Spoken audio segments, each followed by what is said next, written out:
North Korea transferred 55 small, flag-draped cases carrying the suspected remains of U.S. soldiers killed in the Korean War on Friday, officials said, a first step in implementing an agreement reached in a landmark summit in June. Repatriation of the remains missing in the 1950-53 conflict is seen as a modest diplomatic coup for U.S. President Donald Trump, as it was one of the agreements reached during his meeting with North Korean leader Kim Jong-un in Singapore, aimed primarily at securing the denuclearization of the North. Sponsored, after so many years, this will be a great moment for so many families.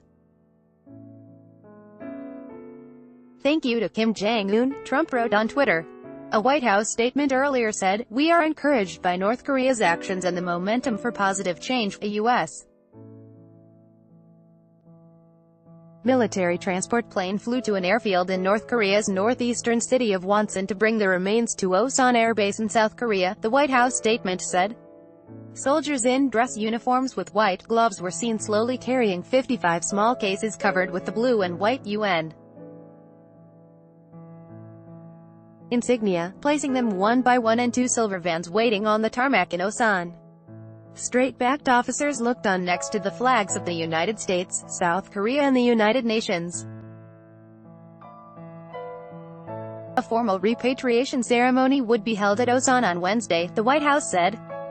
The remains would then be flown to Hawaii for further processing under the U.S. Defense POW accounting agency, the UN Command said in a statement. The transfer of the remains coincided with the 65th anniversary of the 1953 armistice that ended fighting between North Korean and Chinese forces on one side and South Korean and U.S.-led forces under the UN Command on the other. The two Koreas are technically still at war because a peace treaty was never signed. Kim paid tribute to the North Korean War martyrs, and to Chinese soldiers killed in the conflict, state media said. More than 7,700 U.S. troops who fought in the Korean War remain unaccounted for, with about 5,300 of those lost in what is now North Korea. Goodwill gesture. The pledge to transfer war remains was seen as a goodwill gesture by Kim at the June summit, and, while it has taken longer than some U.S. officials had hoped, the handover will rekindle hopes for progress in nuclear talks. Kim committed in a broad summit statement to work toward denuclearization, but Pyongyang has offered no details. South Korea welcomed the return of the remains, calling it meaningful progress that could contribute to fostering trust between Pyongyang and Washington. The two Koreas agreed to hold general-level military talks on Tuesday to discuss ways to implement their own summit in April, in which they vowed to defuse tensions, Seoul's defense ministry said on Friday. South Korea also said it plans to cut the number of troops from 618,000 to 500,000 by 2020 and the number of generals from 436 to 360 as part of military reforms. The plan comes amid a thaw in relations between the two Koreas and days after the South pledged to reduce guard posts and equipment along the demilitarized zone on its border with the North.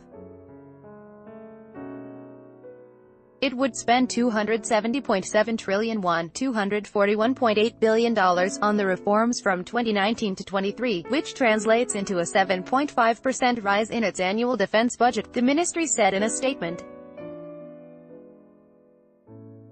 Pyongyang has renewed calls for a declaration of the end of the Korean War, calling it the first process for peace, and an important way Washington can add heft to security guarantees it has pledged in return for North Korea giving up its nuclear weapons.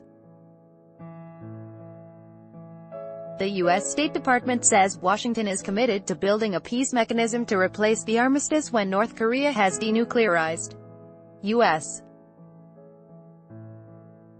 Secretary of State Mike Pompeo told a Senate hearing on Wednesday North Korea was continuing to produce fuel for nuclear bombs despite of its pledge to denuclearize, even as he argued that the United States was making progress in talks with Pyongyang.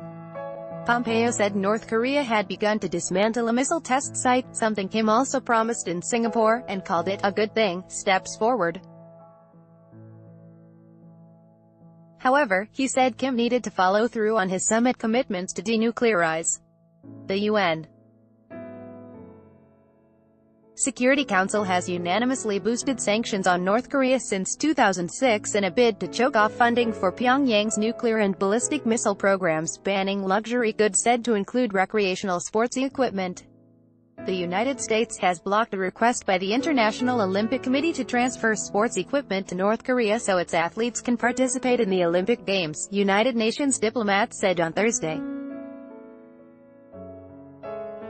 Before Friday's transfer of remains, the United States and North Korea had worked on so-called joint field activities to recover Korean War remains from 1996 to 2005.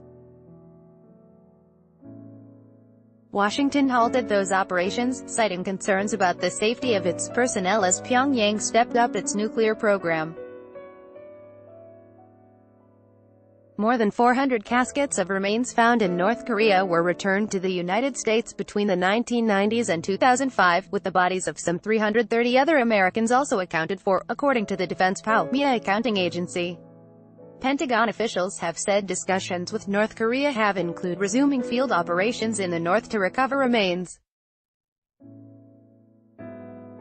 The program helped bring in vital hard currency to North Korea, which has been under U.S.-led sanctions for decades.